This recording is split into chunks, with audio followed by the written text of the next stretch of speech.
Okay, welcome everybody tonight. Thank you very much for your interest, for coming here. Sometimes you have these towering figures in one or the other scientific field, really defining their field of research.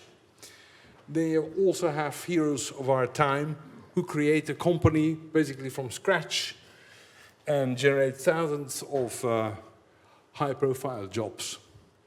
And then you have people like our guest tonight who did both. He is the founder and also, if I can call him that, CEO, president of Esri, which is the world leader in geographic information systems, as you probably all know. And if that were not enough, we will also have a small talk tonight of Scott Morehouse. They don't even bother to give him an official title at Esri, but you could quietly call him the CTO. Anyway, software guru who was also behind the development of ArcInfo and also looking into all the research activities of Esri.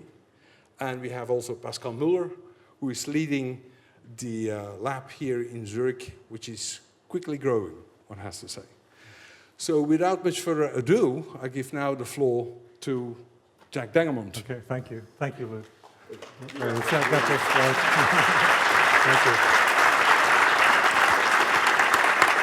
That's good.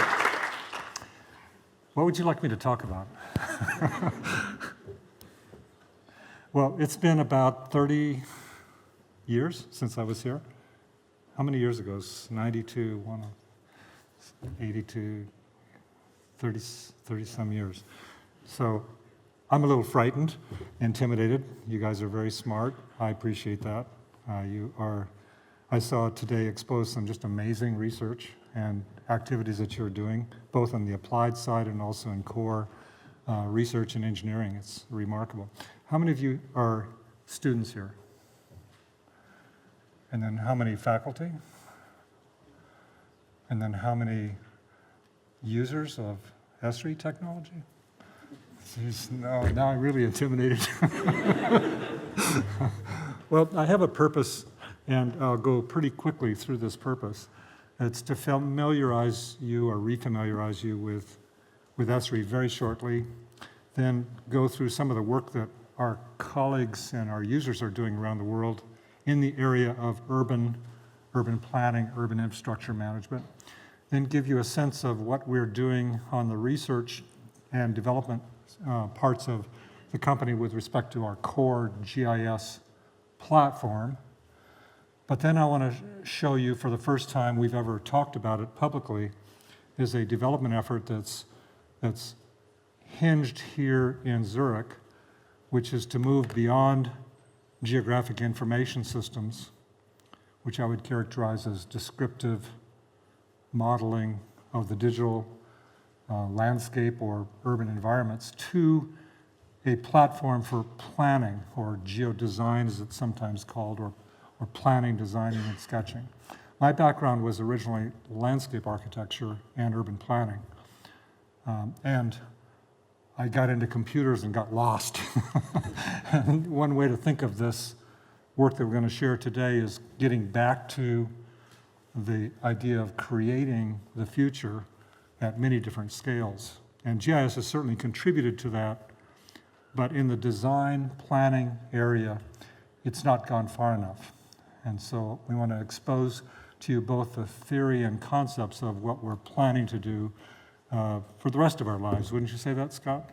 I mean, Scott and I have been dear friends and colleagues for the last 30, almost 40 years. And so we've worked together, and I just wanted him to share some of his thinking about this, as well as Pascal in developing early prototypes of what's going on. So you can get some sense of the gravity of what we're trying to do. And it's important work, I think. In some ways, I want to recruit you all into the spirit and the work that we're up to here. So I'll start with simply background on Esri. Most of you guys have a model of what you think of us. I hope it's not bad. But we think of ourselves of being an organization that has a purpose or a sense of purpose. And pretty much all of our employees, all of our sense, our values is to work hard at this, which is to create powerful tools that actually help people do their work. And that really is kind of an abstract idea, but more specifically, GIS tools that deal with the management of geographic data and the analytics of geographic data and the use of those abstractions in workflows that change organizations. That's our big idea. Our purpose is also to serve our users. While we are ambitious ourselves, our main idea is to see the realization of our life work through our users and seeing them do work better. And I'm sharing that because so many people get caught up in today's world of doing a startup and creating a company and getting rich quick and like that, and losing through that process some of the idealism of what got you there in the first place, of really wanting to matter in terms of your life's work. So we've worked very hard. I mean, we're not some special organization, but we work very hard at trying to remain purposeful in our work of serving our users doing their work, and then being, of course, a great place to work and advancing this concept we call the science of where. And I'll come back to that concept a couple of times this afternoon. So we do have a long history. In 1982, Scott and I came here with a cartographic people. They acquired some of our first software. And then later, Pascal did a spin-off here, and he became, through his procedural technology, part of our organization. He really runs a research lab here. The research center now has 40 people, and you're growing fast. This is not a recruiting session, but there is 15 openings or something. He's a horrible guy to work for. That's the only trouble. That's a joke, Pascal. Really, it is a joke. Okay. Anyway, a quick profile of our users. They are global. There's about 350,000 organizations, and they do just about every kind of human activity, from fundamental research to applied work in cities and utilities and businesses. It's quite an interesting dot map if you look at it on the planet. And they're all owning little pieces of geography, doing their GIS data abstraction and analytics. And the way we make it up is that they are like a network of participants that are doing different work. I'll jump ahead to simply say our vision is to apply the science of where. What is the science of where? It's the science of geography, how it's all interrelated, cultural and physical geography, together with GIS or quantitative or computational tools that represent it. And this science of where can be applied to many different subjects. Today I'm really going to talk about this urban planning setting. And you might ask the question, why is this science so important right now? You guys all have it made up in your head already. I mean, let's look at the biggest context. You and I are living in a challenging time. And really, particularly you in this audience, the people that are building the infrastructure and the thinking in various organizations. Well, we're living in a challenging time where the world is changing really rapidly. Wouldn't you agree? I mean, we're confronted by population growth, urbanization, all these things that are listed up here, loss of biodiversity, energy, water, all the arrows are going in the wrong direction, in a way. I mean, it's a way to look at it. So the evidence is very clearly, and I saw it in your work, much of your work today, that we need better understanding, and also more collaboration, and also more action. And this is all the way down to the individual, in the individual house, and how we use energy, all the way to planning the future. And this is particularly evident in cities, as cities move over to being the place where humans really live. So cities are particularly challenged with these issues. I mean, it's like, as individuals living in cities, it's like crazy. But as managers of cities, these complex entities with millions of little transactions going on them, organized in little fiefdoms, public, private. It's like an ecosystem all sort of evolving to the future. And what's falling out the other end is cities which are not sustainable. And okay, maybe Zurich is perfect. I mean, it's, everybody gets along, it's really sustainable. And to some extent, if you compare it to some place like, Lagos or Mexico City, it's true. I mean, it's much more sustainable and much more managed. But we need to learn how to manage and create city management more effectively. Again, I'm ahead of myself here. Our world at the very same time, and this is kind of the good news, is undergoing a massive digitizing, digital transformation, we call it, and it's enabling actually us to think even about smart solutions and come up with smart solutions, be more efficient in almost everything we do. And for Scott and myself and Pascal, we think about this science, the science of location, the science of geography, as a kind of fundamental digital language which we can help the world understand itself at a city level or global level, climate change included, and also a chance to be able to bring it into a managed frame. I mean, cities are chaotic and so on, but they're also all sort of the same. People like Geoffrey West, who I remember, basically describes the mathematics of all cities being exactly the same. So they're both completely different and chaotic, but they're also growing sort of in a similar manner. So how do we use this science to be able to bring cities into a sustainable frame? So the science of where starts with measurement, and some of you are in the measurement fields, you're surveyors and remote sensing people. So we measure virtually everything. Everything that moves and changes will be measured, is being measured, and then put into data management frames that can be visualized and seen, the visualization frame, and then analyzed and modeled, combined, predicting the future, predicting alternative scenarios for the future, whether it's climate models or whether it's what's happening in this watershed. And it's in that framework that we can actually do planning and design alternative scenarios and collaborate and lead these unstructured organisms to better outcomes by doing quick evaluation and then take it to action, of course. Everybody relate with this? When I share this diagram, people say, well, I do number 1 or I do number 3 well and I do visualization well. But actually, in many ways, as we especially move to a web-connected, cloud, data-driven society, these little pieces can be put together. And the way that we think of them coming together is through geography, the spatial lens.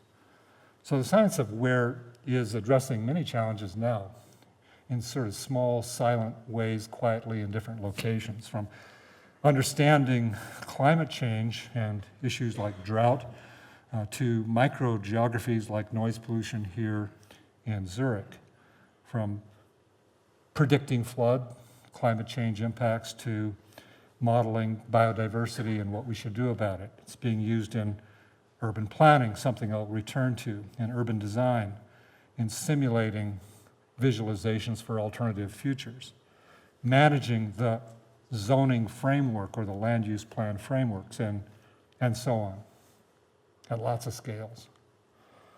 And it's also clearly being recognized as a kind of language for understanding things. This morning, some people talked to me about big data. And that's really interesting as a topic. But the root of a GIS and mapping platforms are big understanding. So people don't need big data, they need big understanding. And this spatial frame sort of brings it together for people to do, for example, comparative analysis. Some of our colleagues looked at poverty in different cities so that they can understand the comparison, or open space in Los Angeles compared to open space in Paris. We can understand why people like Paris better than Los Angeles when you see these things on a map. So this understanding language is applied not only to planning, but also to not only land use planning, but also transportation planning.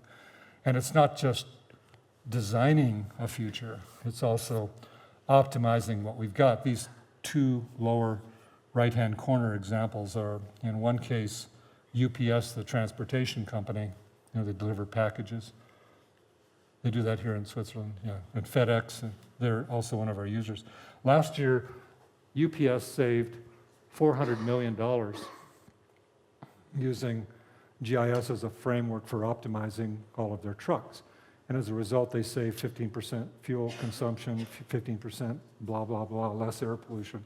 So getting the geographic advantage isn't just flying around like Superman, seeing things or sketching things. It's getting right to the core operating system of how cities work, to the extent that we can optimize. And so lots of users doing this. Singapore is an example of going underground with transportation planning. Another frontier, particularly that Scott is working on, is citizen engagement. So here in Zurich, you have some smart city planners that are doing city planning, but engaging the crowd, engaging citizens, is increasingly becoming part of a GIS, and we'll show you what we're doing in that area as well. But these are just a few examples of what users are doing, opening up their GISs publicly, getting feedback from the crowd to give guidance on the future of the city. And storytelling by way of 2D and 3D visualization story maps are becoming especially popular. This is something we call story maps. Anybody create a story map here or use them? Yeah. Today, probably between 100 and 150 million story maps will be viewed. So this is interesting. I mean, it's not Facebook or anything, but it's pretty significant that people are publishing their content as stories to be able to engage people. So I wanted to start off giving you a quick profile so that maybe you guys already know all of this, and then move on to what we think of a modern GIS being. It's actually many things, but at its core, it's a system for managing and applying geographic information. I already said that twice.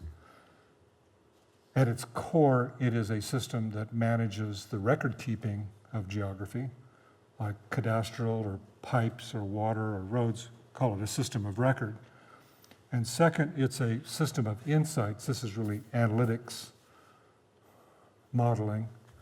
And third, it's a system of engagement through maps, the language, but also identity, whether it's a citizen or whether it's my colleague, I'm sharing identity, I can share content with them, I can organize identities.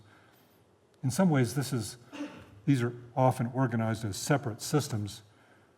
A GIS is actually an integration of those three because it's both a framework for record keeping, but also for analytics, and also for publishing my stories and engaging people and getting feedback. And this is advancing rapidly. It's driven not simply by GIS innovation, but by the integration of many other innovations, like the data innovation, pipeline of more measurement. You can just glance through them: LiDAR, crowdsourcing, more persistent surveillance, drones, et cetera. And then computational infrastructure keeps evolving. And if there's one thing that's been constant, Scott, between you and me and our entire life, is that we keep getting obsoleted by a next generation of tech. We started on mainframes, and then minis, and then to workstations, and then to PCs, and then to servers, and then to client server, and then to cloud and web and whatnot. And what's emerging out of this is this GIS innovation as a third dimension is what we see as a new pattern. And it's a modern, we call it a modern GIS pattern. It's leveraging web services and cloud computing. But at the heart, it's the same concept of a GIS as I have on my laptop or in a big Oracle database. It's basically bringing data together through web services that are shared for individuals or for teams or departments or whole organizations. That's the big idea. That through sharing knowledge, maps and data, and our models of them, and collaborating, we can actually 1 + 1 = 25. And that's the big vision that particularly is powering WebGIS. And that WebGIS starts with the ability to do dynamic integration of multiple types of data. We say it works with any kind of data. LiDAR data, feature data, imagery data, real-time data, big data, map data, tabular, any kind of data. So during the 90s, it was very popular to say, we'll take all this data and put it into one data bank. We'd have one consistent data model. Anybody from Geneva here, the city of Geneva? Whew, that's good. Because that's what they did. They built an urban data model of everything in one big Oracle database. And it's pretty difficult because it's multiple types of data. Departments each have their own data.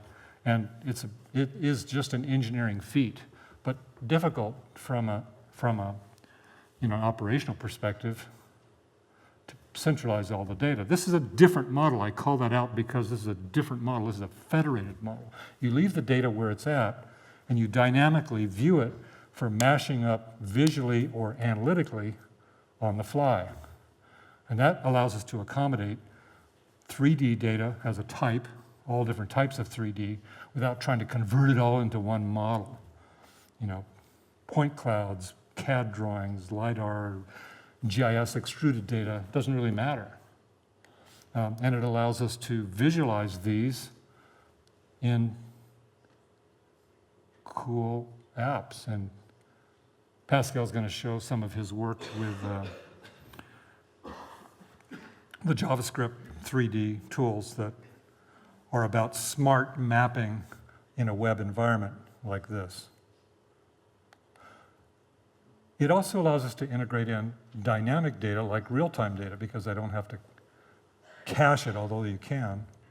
I can bring in sensor networks, the so-called smart grid in utilities or sensor networks across the landscape, and integrate it dynamically with static data.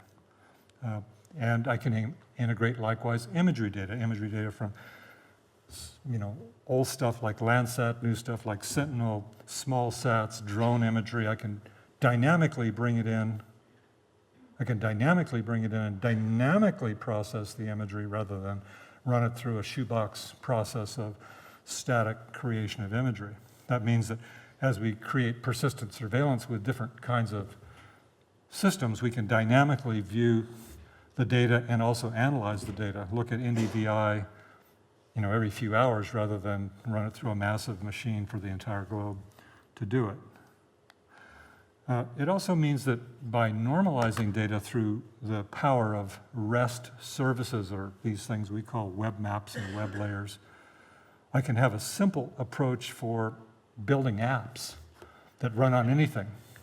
So the idea of reading the funnel of distributed data and spitting out information into field apps or into analytic apps or into planning apps, which we'll talk about in a minute, or dashboards about what's going on. So think about what this means for the living city. I can federate distributed data from transaction engines across the city and bring it together dynamically and make it available on any kind of app without the pain that we had to do with previous generations of tools. This is a big, big jump. It means that we can do dynamic smart mapping, cartographic rendering based on machine rules rather than a human cartographer. That isn't to obsolete any cartographers, sorry I said that. I mean, really, you can use the machine to generate approximate pictures of how we want to look at this in real time. I can also use advanced analytics to do not only simple analytics dynamically, but also big analytics, space-time aggregation, statistical analysis in batch environments. Also, we've worked very hard to integrate with science platforms like Python and Jupyter notebooks in R so that we can address geospatial data dynamically in a federated environment and bring it right into do data science and integrate it with other sorts of tools. This big data issue, I talked about big understanding, but the big data issue is really, is really getting big. I mean, these are big data sets. So we've been working on, in this environment, the ability to have distributed servers that can amalgamate these data sets, large observational collections, and then do analytics on top of it, both in the raster domain on the left, on the right, and the vector domain point observation data sets on the left. So that funny looking map is a heat map where things are getting hotter or colder through time in the vertical dimension. It's just an intriguing way to build practical visualization tools with very large data to help people. And this web environment also allows us to connect to everybody in an organization. Singapore invented a concept called one map. What they meant is one map for all city workers. They could be a field person, an office person, the community itself. And that has really caught on there, including the citizens themselves. This web environment, bringing data together dynamically and feeding it out into any app, really supports that notion.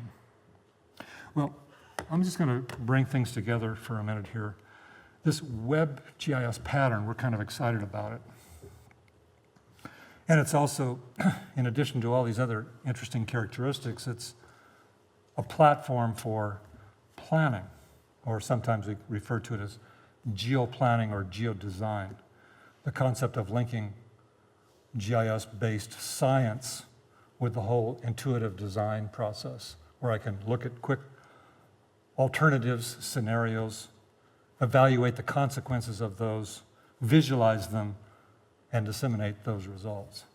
So this diagram, which we've been doing sort of in a sort of a, how would you say, a tools-based approach, sort of a halfway approach using our best GIS technology. We've really been scratching our heads saying, can we do this by just spinning out of the GIS model, mental model, and saying, we'd like to develop an urban planning platform for every planning department on the planet.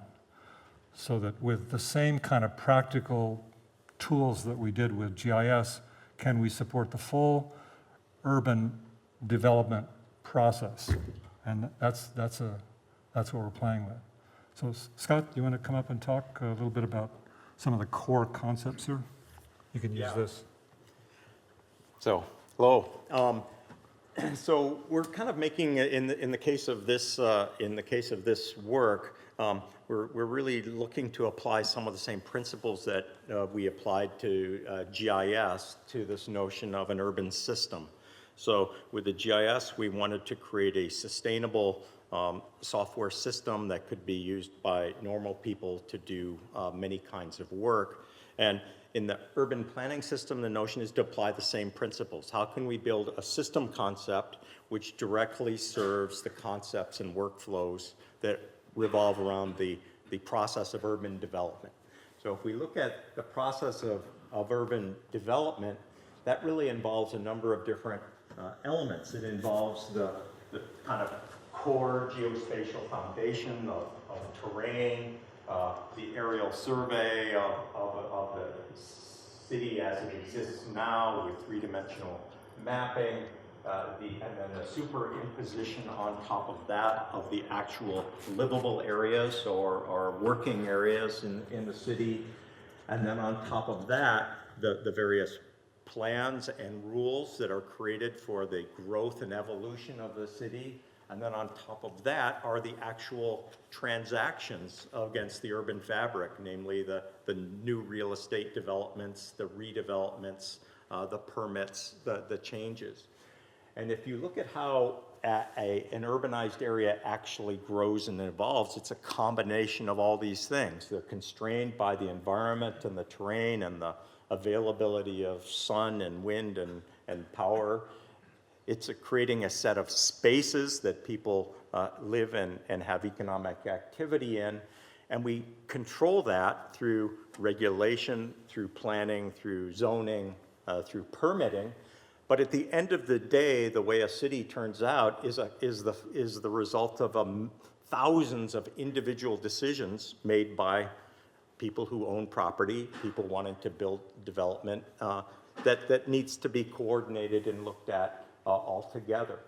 So the basic concept that we're looking at is, can we create a information system, if you will, a semantic model that's relevant to how an urban landscape grows and evolves, and how an urban landscape is controlled to some degree through the government, and how an urban landscape shapes and is the environment in which humans live, and economic activity takes place, crime takes place, old people go to the hospital, and so on. So given this notion of a model, a semantic model of the city that actually reflects the meaningful transactions like new development, general plan, how can we use that model and engage participation from the community as well as participation from the officials? We go back to this notion of a civic of government and the purpose of a civic government. It's basically governments were created by people to do the work that they didn't want to do, and to involve people in that process as a civic society. So that's the big kind of picture. So we look at that system, or that urban system, as the basis for participatory planning. So that means the experts, the government officials, the regulatory people, the academia, and the architects, but also the citizens, the owners, and the people impacted by different developments, participating in a meaningful way together in this process. And that's done by really looking at the flow of projects and each individual redevelopment activity. How is that planned? How is that controlled by controlling the inputs and outputs? How is that reviewed and approved? We're looking at the planning that's done and created, the rules, if you will, that are created to guide the future development of an urban landscape. You know, many urban landscapes that are horrible, that we don't like sprawl, are actually the results of rules that were created in a well-meaning fashion by planners and government. So much parking must be off the street. So that's how you end up with a place with a parking lot in front and an ugly building in the back. It was intended to not block the streets, but had these unintended consequences. So rules and zoning plans. So projects and planning and plans as reflected in these kinds of rules actually are the life spring, if you will, of the urban development process. And then on top of this environment, we basically look at metrics or measurements or indicator data, which really is, if you will, how much vacant land is there? How much unoccupied real estate is there? What's the affordability of housing? What is crime? What is the level of economic activity? These are all the, if you will, the outputs or the views that we can have on the urban landscape and kind of see them in this notion. So involving government, the people involved in land development, citizens, experts around this kind of information model is the premise. And this is this is something that's already going on, right? This is what is taking place every day in cities. What we're really looking at is ways to systematize and perhaps support this in a repeatable way. So as an example of this, the City of Zurich has been doing very interesting and forward-looking work in evaluating and visualizing the outcomes of different types of zoning rules. In this case, we look at what would happen if we allowed 6-story versus what would happen if we would only allow, single story. What would be a rough, quick visual impact of that? So that's, again, using these kinds of tools to create these visual comparisons with a kind of an A-B slider. This notion of building a model and using that model as the communication mechanism for understanding the impact of urban development decisions has a long history, which is why we know that it's effective. It really starts with building the notion that many places have, and the City of Zurich has a model room where you can bring your model in and it's put into context with the rest of its environment. People can assess and evaluate it in that setting, so you don't just see your proposal by itself, but see it in context. And we basically took this further, and now we start to color that model with its impact about noise. We start to color that model with its impact about affordability and so on. So going from the physical model to computer models means that we can start to get involved in things like using virtual reality for walkthroughs, having an interactive model with a large display in a meeting, so you can have a more interesting and meaningful conversation about a plan or a proposed project, because you see it in a setting that speaks to you more directly. So the notion is we've got, at this point, I'd say lots of tools and lots of research and development has been taking place on various things. So let's do VR to do this. Let's use extrusion of polygons to do that. Let's use LiDAR to do this other thing. But really what we're seeking to do with the research and development lab here in Zurich is to actually create a system which acts as an integrated collaboratory environment for these things. So I'm speaking to these still, Pascal, right? Yeah, yeah. Okay, so what are some of the attributes of this system?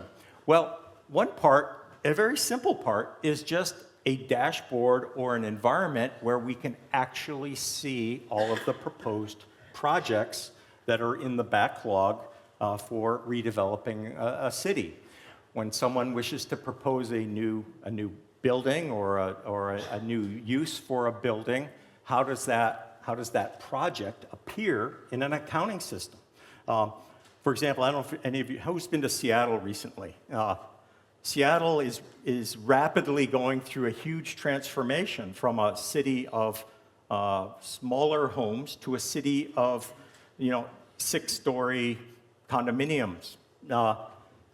And it's not really being done intentionally, and it's not really being understood by the citizens that the sum total of all of these projects will result in the character of their city changing, because there is no way to see all of these things at the same time. So just this notion of having the projects defined, creating what does it mean when I'm proposing to do a change? How much information do I need to present to the city so that it can be, how much information do I need to present to the system as a developer so that it could be understood by the city and understood by the citizens in context? How can we, as we insert a new project, how does that project affect impact indicators like ridership on the tram? And how do we actually have clear and consistent reports so I can compare this project with that project and not read, a 300-page PDF for this project and see a short video on a web screen, for that project. So that's the first notion, is projects. So part of this is really, as a system designer, we're actually wanting to create project as a first-class concept. It's not just a map with a point line polygon on it, it's literally a project. The second main element I talked about is plans. And plans are basically ways for us to create smart objects in the system that actually represent the volume or the buildable space that the rules are constraints that the rules have for future development. So in this case, we're just visualizing the purple things have been allowed to be built to a certain size, and the orange or in the yellows to not. How do we make these rules visible and transparent to everyone participating in the system?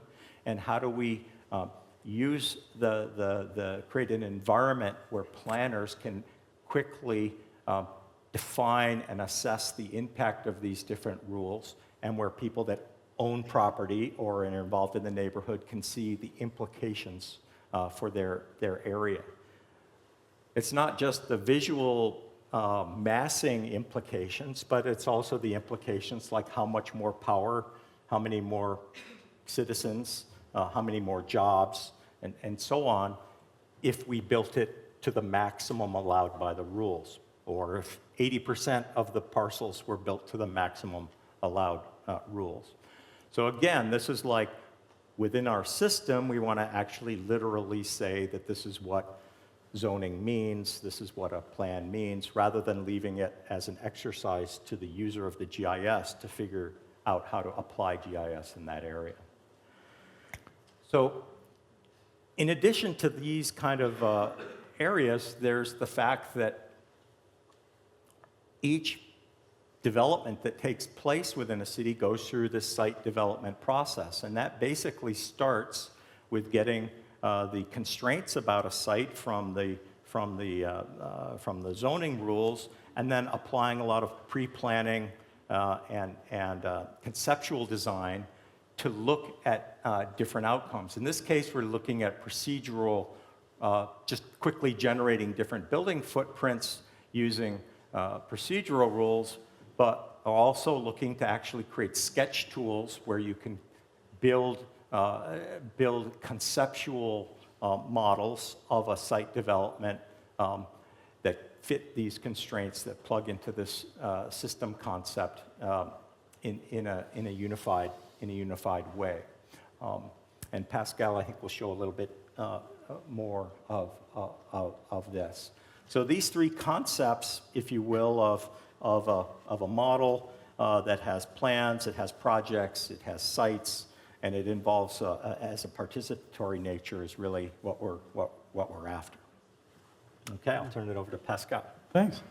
So yeah, I think what's very important here is Scott's now told about like what are the actual components here and all these tools and all this stuff which has been already done.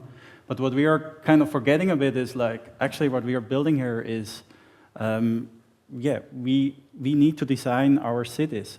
I think the cities are basically the most important thing to design, but there's actually no big tool for it.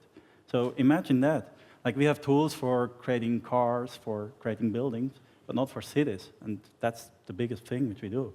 So yeah, now imagine Scott comes to me and says like, yeah, now you figure it out.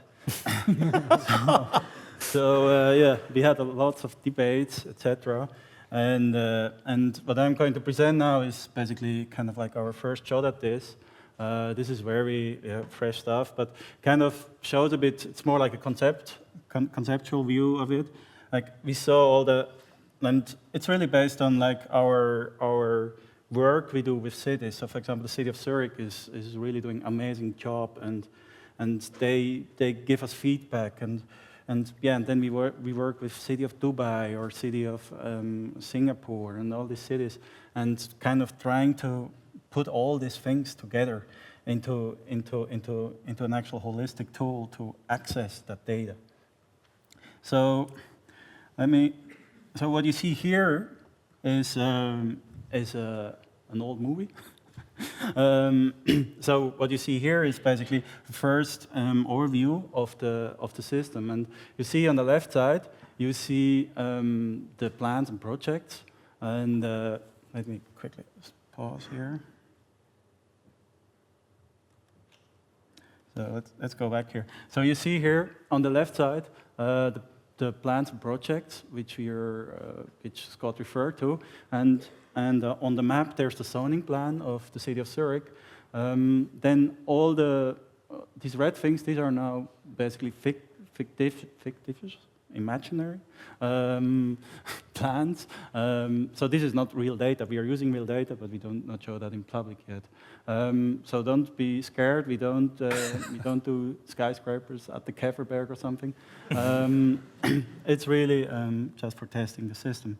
And so you can go in here, and what you see now is we can go and basically look at this and see, for example, the performance metrics. So, for example, how much the thing changes. So, for example, when I go in and what I do now here, I go in and I start designing.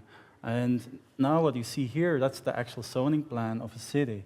And that's actually the most important thing of a city. So what you see here now, the zoning administrator is making a scenario, and he goes in and selects now some zoning boundaries. And let's say these are all zoning codes which allow for 5 stories. And now he changes it to 7 stories. And this change is actually this is a very important thing. Like, that's the beginning of the whole change in a city. So these zoning codes, they basically define the image of a city.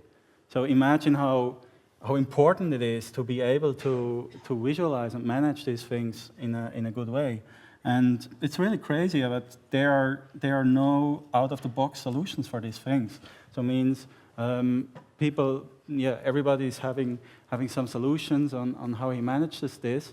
And one of the problems is also that these zoning laws, that they are very, very hard to understand.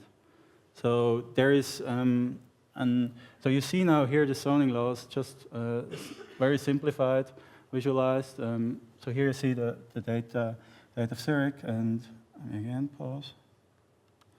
So here, now very simple zoning laws, basically just allowing for 6 stories.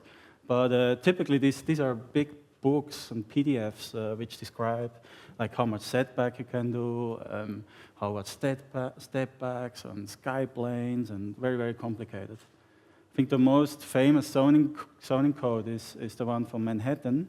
And what's interesting is the 2 guys which wrote that, actually they wrote the zoning code, then became law, and then they quit their job and opened a consulting company to, because nobody understood it. So it was a pretty good business model. So what we see here is, you see now these 7 stories, and now from this stage, like you need to be able to visualize and understand what's going on and understand immediately in real time the impacts. So it means you want that these indicators basically update, and that you understand, for example, now that you have more office space. And now what you see here is also what's possible is that you can go in and basically also on a parcel level, you can basically override these laws.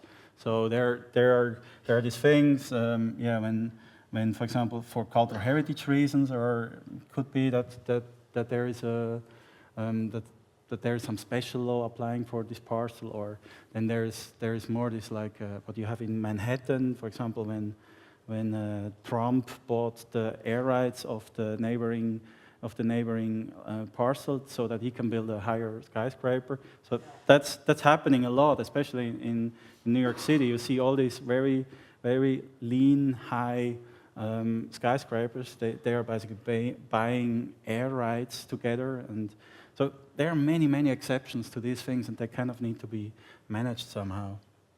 So, and what we are trying to build here is not just an app to do zoning codes and that. So what we are really trying to build is a system where you then can launch these things also in other planning tools, or where you, for example, City Engine, where you can basically start this sketching, which site planning, which Scott showed, or you can upload Revit files from BIM, or all these kind of things. So these are really things we want to enable. And all put that together. But this is not just about the media also. This can also be that this is, what you see here now is all on the browser, but the idea is that this is basically, that works in game engines, in immersive, in augmented reality. So one thing is actually, City of Zurich, I think, is super advanced actually. They actually have it working. I think the first time I saw that you actually can go on site and look with a HoloLens at the actual building. I was blown away. But I think that's the future. That's the future. You will go in there, this stuff will work on your phone, and you will go in there and then talk with your friend and say like, hey, what are they going to build here? And you will have up your phone and say, oh yeah, okay. So and that will happen. And we are trying to build a system where you can put all these things in. So another thing is, what we saw here now was more like for the planner. But the other very, very important factor here is the actual citizen. So the citizen, like, how does he access this data?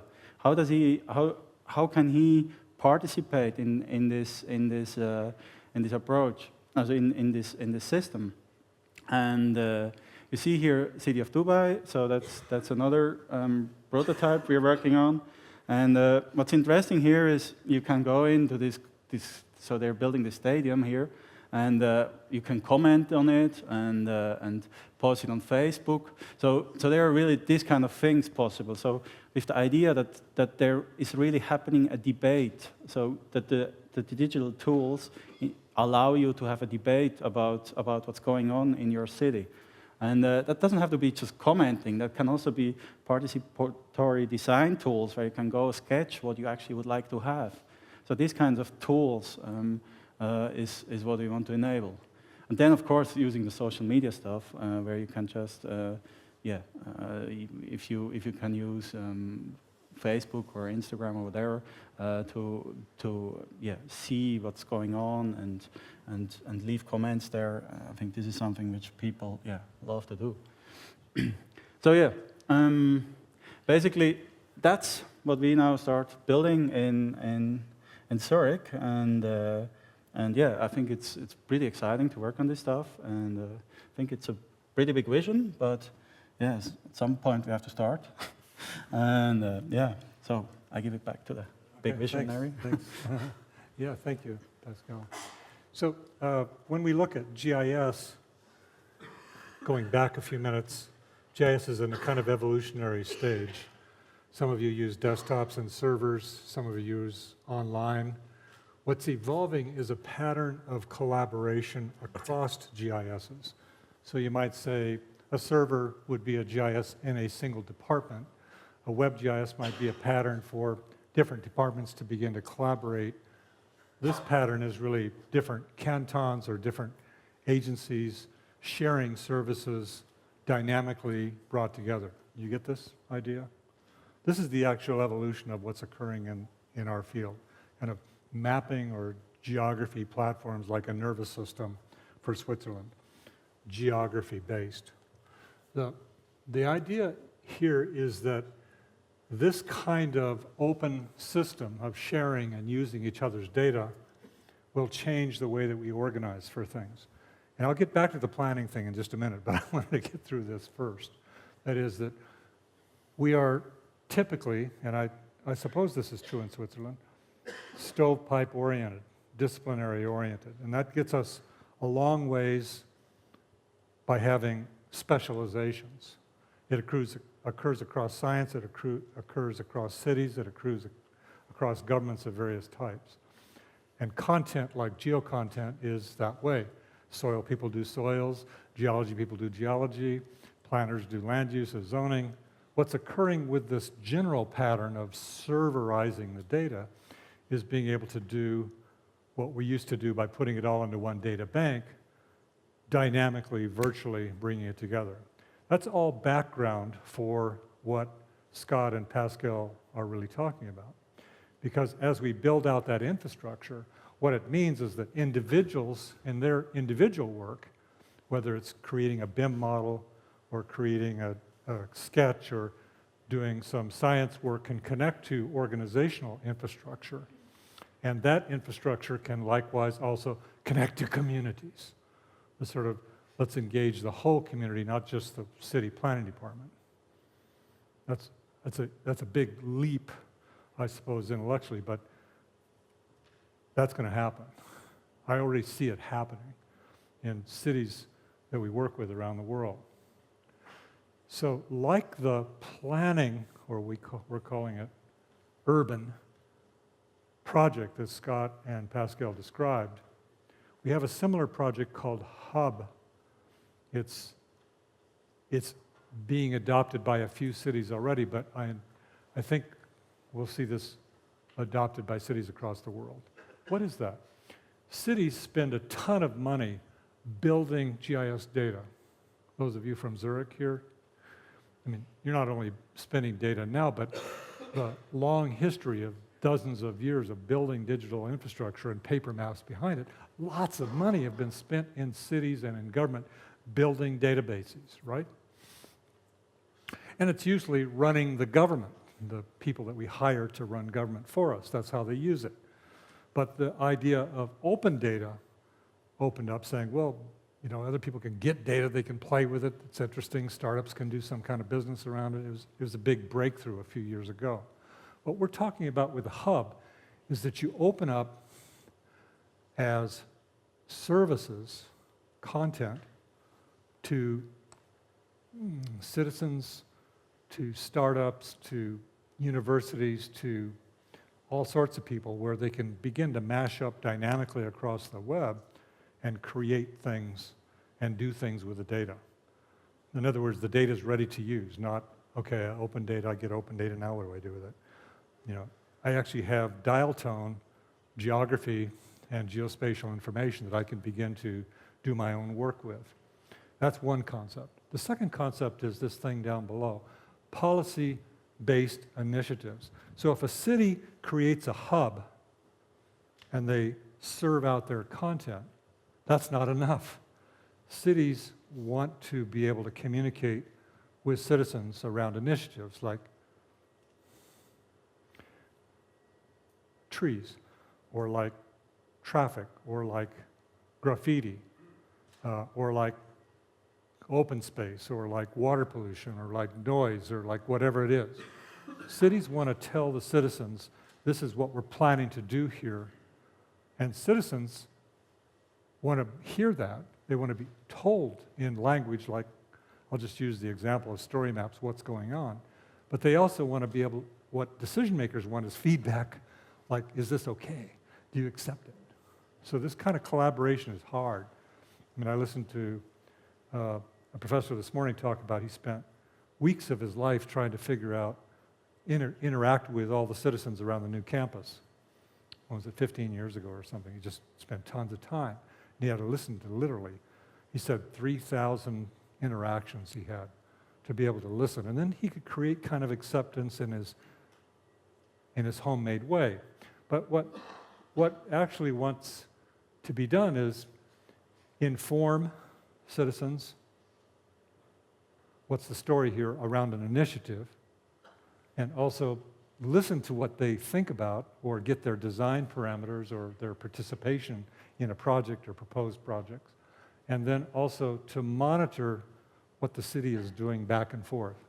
This kind of set of apps, you might think of it, that interact with or work with citizens is the notion. So that if we take something like field collection of, say, open space data or field collection of graffiti, I could actually engage citizens integrating with social media to get real feedback, to make that connection happen. So it's a long, drawn-out story I'm trying to tell to be able to simply say, let's take the next step in GIS to connect both sides. And with visualization tools, with modeling tools, with these simple apps is the big idea. So we've been talking a lot. Our technology, I shared with you the technology about WebGIS as a platform is advancing. We shared two very specific application areas. One of them is community planning and also this idea of a hub citizen engagement, which we're working on very rapidly. But the reality is technology, what we do is just a little piece. Where the magic really happens is with our users. And in the design space, our sense is tech-savvy designers are very important. And also understanding what's needed is important in cities. So we don't pretend that these systems are going to create automated planning or create smarter cities in themselves. They have to be instruments of smart people. In other words, we're creating software so that smart people can create smart cities, not the computer is taking over. Data-driven collaboration. In other words, imagination is not dead. It's not a machine taking over. That's not our objective at all. Well, anyway, that's sort of the conclusion of our thought. But if you guys want to come up, maybe the three of us can sit and answer any questions that you might want to have. That's it. Thank you very much.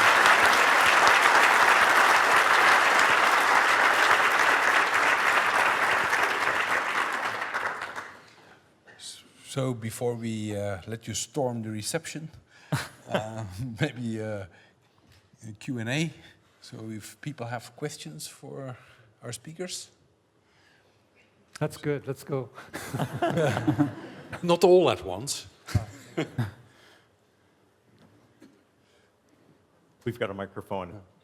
Yeah. Make a lot of noise, then we can see you. Start by introducing your name and where you're from. That'd be good. Peter Hausmann. I'm working in Swiss Re Insurance Oh, hi, Peter. company, and I have a question about the story maps. I think it's a great tool to present information in a very interesting way, but still it's really rare that you see something like this in journals, in publications, or anywhere else. Do you know the reason why this interesting idea does not spread in the media? Maybe because it's not persistent, so sometimes, it has this digital come and go. Maybe that's an explanation. We are seeing it in some journals, references to a story map from a journal article. And the person who invented it, Alan Carroll, has this idea of storybooks, which is sort of our next step. So you could actually have a full book of stories about places. You could realize the Atlas of Switzerland, for example, which we saw this incredible demonstration of this morning, represented in story maps about the geography, the historical geography, not simply the static stuff. Another thing I'll mention is that story maps are starting to be used for briefing. But between the time when a brief is prepared and when it's delivered, the content might change.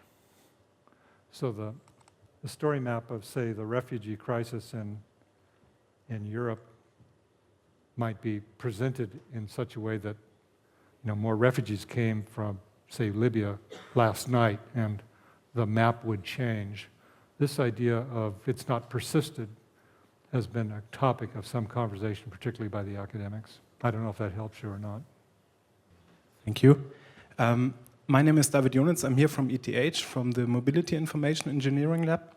And my question is sort of related to what we are working on. So in your geo-design or urban design platform, you showed that you can change buildings, you can change zoning plans, and you can see all the different kinds of consequences. But I was missing the mobility part in that a little bit. So if I change, for instance, the number of jobs or the number of people living somewhere, of course, all the traffic flows are changing as well. And on the other hand, also I could also change, apart from buildings or zoning plans, I could change the transportation network itself. So is it planned to incorporate something like this? I'm gonna comment, Pascal. Yes. No, actually, we have a new intern, Camille, who will solve that problem. I think mobility is, I would say, the number 3 indicator for us. First is it's about apartments, living, residential. Second one is about jobs, and third one is mobility. And there we are on the one hand we have partners doing simulations, and so means you can see the impact of, like, let's say you plant a skyscraper here. Obviously that has impact onto the traffic systems, and then we have partners where we connect, and we in Zurich, for example, we work on machine learning techniques where we try to figure out how we can correlate these things to historical data. So these kind of things are going on. So it's a big topic. Yeah, the general concept of geodesign is that you get some data, you create models which help you and guide you do different scenarios. So scenario 1, scenario 2, scenario 3, central city, spoke city, ring city, whatever these transportation alternatives are. And then, so you've got allocation models, and then you have, or suitability models, and you have evaluation models. And certainly that's been going on in transportation for a long time, gravity model-based simulation in networks. So we did do a prototype in Singapore 2 years ago, where we said, using City Engine, we would generate alternative scenarios in the downtown area, building some high-rise. And then we ran it through a transportation model called City Labs, I think is what it was called. And it showed us then the reverberation on the transportation network in visualization of what that would result in. It also showed us the increased sewer, the increased local traffic, the increased water usage, the increased, so it's allocation and multiple designs and evaluation modeling. So this architecture is designed to where you could plug in your own evaluation models, econometric models, air pollution models, noise models. We don't think that the system that we're building is going to build all these models. We want to use best of breed evaluation models and also allocation models where possible. So we're just trying to have this framework that deals with that interactive, right brain design driven by science and then evaluated by science concept. From the University of Applied Science in Rapperswil. And Jack, you told about the idea of including just different data, dynamic data, static data, with all the consequences of the data methods behind. And then you showed us your vision that GIS is coming from the big frames to PCs to a cloud infrastructure. To services, primarily. To services, okay. And in this networks of services. Networks of services, okay. Well, in these networks, you need strong hubs, for sure. And with the online platform, you have such a strong hub. And we are operating such a system to spread geographic data to the academic environment in Switzerland. But we explore these hubs are very, say, gated communities. Hubs normally are open, that there could be strong hubs to exchange data formats, to exchange with other systems, with other technical systems like transportation simulation systems, like computer-aided designs, to other GIS products. What is your way of thinking how the hub will be developed? Will it be an open hub with strong interactions, or will it be more closed planet of hubs? I can answer if you want. You want to do it? What do you think the answer should be? I mean, you laid it out nicely. It obviously has to be open or it won't work. I mean, it has to be open both from an input perspective, supporting standard data and standard data types, and it also be open on the top. So if you think of it as a funnel, be brought together, has to be disseminated. So there are standards and protocols that live in there. That's sort of the general concept, but I mean, you could fill it in.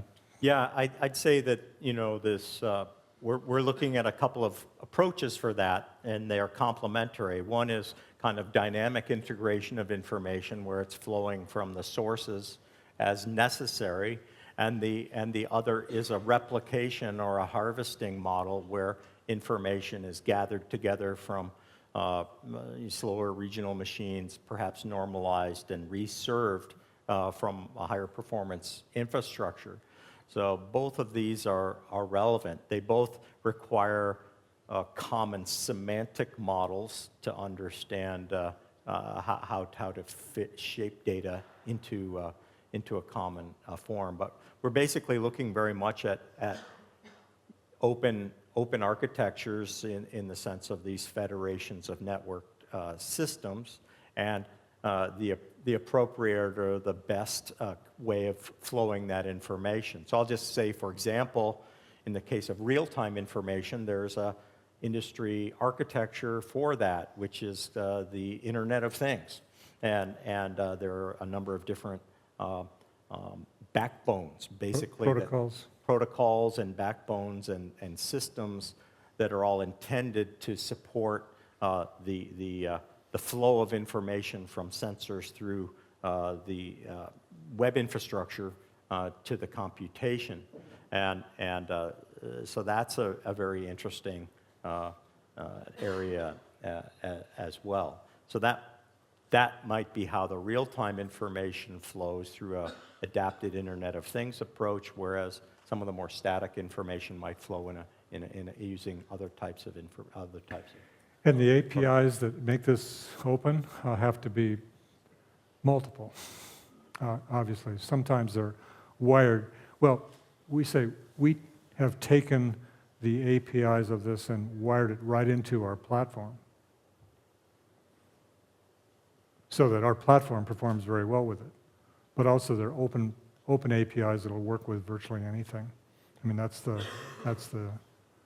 mix. And also, you might want to talk, Scott, about the open data part. I mean, we have hundreds of thousands of data sets now that our users have shared as open data. So you can search this portal hub environment and find data just about everything. So one aspect of a hub is actually to provide the raw data, sucked out, cached, searchable, downloadable, usable anyway. But other ones are accessing a distributed data type as a service and then integrating the service in any way that somebody like a startup wants to use a base map or some features on top of it. They can use the APIs to implement that. So I guess I'm talking about a spectrum. Right. Okay, we're running a bit late, so maybe one last question. Yes, you've got it. Hi, my name is Robert Fritz. Recently it was announced that there's a new collaboration between Autodesk Esri and Autodesk, the big player in the digital design world. Can you tell us more about this? What can we expect from that collaboration? Yeah, so it's a very interesting relationship between the holistic approach, I guess you'd say, of GIS and mapping and urban design, and the engineering approach of design, construction, engineering. So what we're working with Autodesk on is making sure that there is a clean bridge between the holistic, if you will, base map and the holistic planning framework that is necessary for doing projects. Information can flow from that GIS mapping planning system very easily into a engineering design process. So that involves how do we make the world of GIS and the world of BIM or the world of object-oriented design work well. How can we create not just technical standards, but also semantic standards so that when someone develops a site, they actually know what to expect from the city. So we're really looking to really eliminate the friction of moving between GIS-type systems that Esri is known for and AEC, BIM-type systems that Autodesk is known for. So, Jack, you want to speak to your... Yeah, actually, there's a BIM is a building information model. and it has formal rigor and tools that do transactional updating of it, following a workflow from preliminary design to actually managing the asset. And it has a formal data model, it has formal tools, and people use it all over the world, increasingly, especially here in Europe. And so does GIS. The science of where kind of workflow is sort of represented here from monitoring, and in the actual building workflow, those words are represented here from sort of master planning to permitting, and then sort of suddenly a workstation, like a BIM workstation, pulls the context data from a GIS and makes that background come to life in the more specific workflow of a design engineering workflow. So we're working on, so we're still talking about abstractions here, right? So we are building interoperability specifically between Revit and the whole GIS, ArcGIS Online environment. So a Revit user could connect to ArcGIS Online and get the flood of context information, the urban landscape, or we would call it a SIM, not a BIM, a city information model, or a LIM, a landscape information model to be used in a BIM. So you got LIMs and SIMs and BIMs. and with Pascal's help, we now have ZIMs, zoning information models. So yeah, so he's a Z-man. Yeah.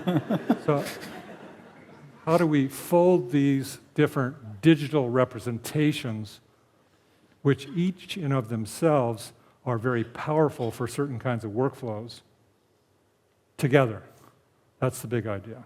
Yeah. So that BIM designers are contextualized with geographic context. And that model that Scott talked about of the site, so imagine I'm constrained in the site by zoning and by urban landscape parameters like sewers and waters, and I've been able to pull that right into my BIM and do my BIM work, and then after I've designed it, do a transactional digital submission back of the skeleton of a BIM back into a SIM, a GIS. So the reason why BIM doesn't really work at a city level or even groups of buildings is it doesn't scale well. I mean, BIM is designed with a particular model that really supports BIM well. SIM is a much different model, a thinner model you might think of. It doesn't have the screws or the door handles and the windows in it. So how do you have seamless interoperability, sort of, between these two representations of reality so that you have a kind of seamless urban activity going on? Does that help you? And there are other tools like, well, also likewise, like AutoCAD and are being engineered to be hydrated by the GIS features or background maps as people design. Okay, so that ends the session. You're all invited to the apéro. But before we go there, let's thank the speakers again. Thank you. Thank you.